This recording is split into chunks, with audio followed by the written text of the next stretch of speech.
빛나는 청산리 대첩의 전과에도 불구하고 독립군의 영광은 오래가지 못합니다. 왜냐하면 일본은 청산리 봉오동에서 패배한 것에 대한 보복으로 간도 참변이라는 비겁한 양민학살을 벌이게 됩니다.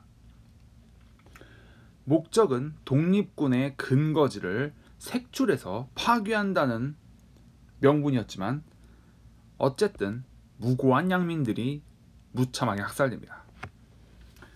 이 학살이 얼마나 끔찍했는지 당시 간도에 있던 한국인 마을은 살아있는 것은 커다란 황소부터 쌀창고에 있는 쥐까지 다 죽여버렸고, 심지어는 어린 학생들한테 땅을 파라고 시킵니다. 구덩이가 만들어지면 그 안에 학생의 부모가 들어가고 일본군은 총을 겨누면서 학생들에게 부모가 들어간 구덩이로 흙을 덮으라고 강요를 합니다. 당연히 자식된 입장에서 부모님을 생매장한다는 것은 있을 수 없는 일이죠. 만약에 이를 거부하면은 일본군은 무참하게 그 학생들을 사살하였고, 설령 실제로 진짜 부모를 생매장하는 그러한 행동을 한다고 해서 절대로 살려두지 않았습니다. 그저 재미삼아 사람을 죽이기 위한 잔인한 학살에 지나지 않았습니다. 이런 식으로 일본의 학살이 자행되자 독립군은 무고한 민간인들한테 피해를 주지 않기 위해 또 다른 한편으로는 일본의 이러한 무차별적인 공격을 피하고자 밀산으로 집결하게 됩니다. 여기서 독립군 조직을 재편해서 대한독립군단이라는 것으로 재편하고, 여기 또 아울러서 당시 러시아는 적백 내전을 치르고 있었습니다.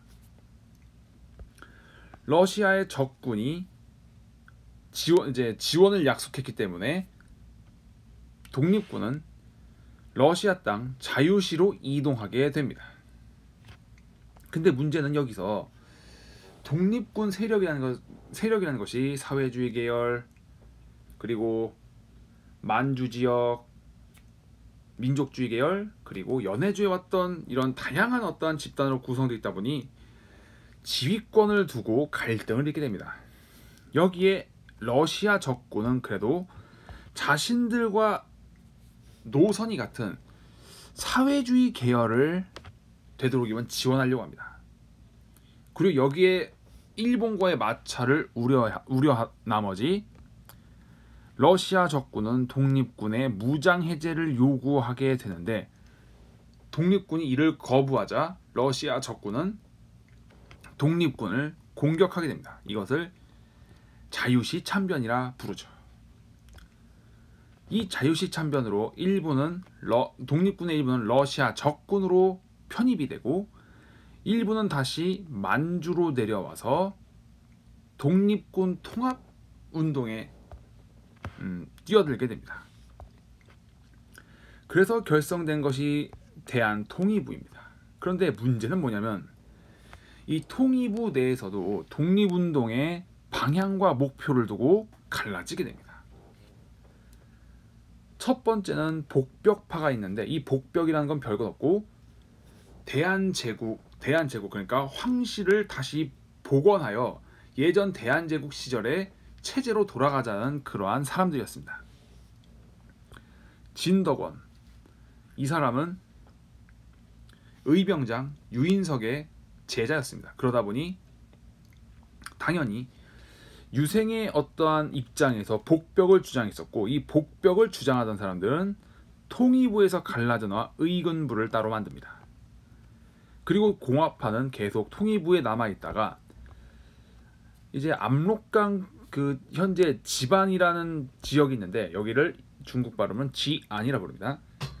여기에서는 참입으로 개편되고, 그리고 지반 북쪽에 있는 남만주 북부에는 정의부, 그리고 이 북만주, 그러니까 러시아 쪽에서 내려왔던 대한독립군단 북로군정선은 신민부 이렇게 개편이 됩니다. 그러니까 처음에는 통일부 하나로 있다가 의군부로 갈라져 나오고, 다시 통일부는 참의부, 정의부, 신민부로 이렇게 3부로 갈라지는데, 앞서 얘기했던 의군부는 아무래도 그 복벽을 지지하는 사람들이 점점 줄어들다 보니까 그 세력이 차츰차츰 위축이 됩니다.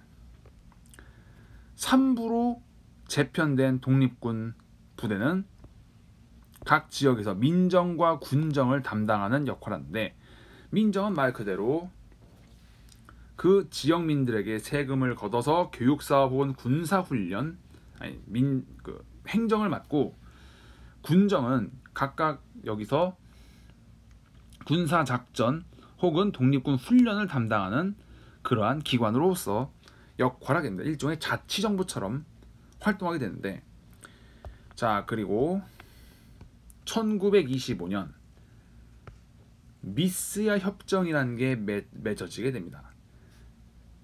당시 조선총독부 경무총감, 경무국장이었던 미스야와 당시 만주 지역을 다스리고 있던 봉천군벌의 그 수장이었던 장장님, 중국 발음은 장쩌린, 이 두 사람 간의 협정이 맺어집니다. 별것은 없고, 장장님이 한국인 독립운동가를 체포하면 일본에 신병을 인도하고 일본은 그에 맞는 돈을 지불하는 그러한 협정이었는데, 쉽게 얘기해서 독립운동가를 체포해서 돈을 벌게 해주겠다는 그런 말도 안 되는 미친 협정이었습니다.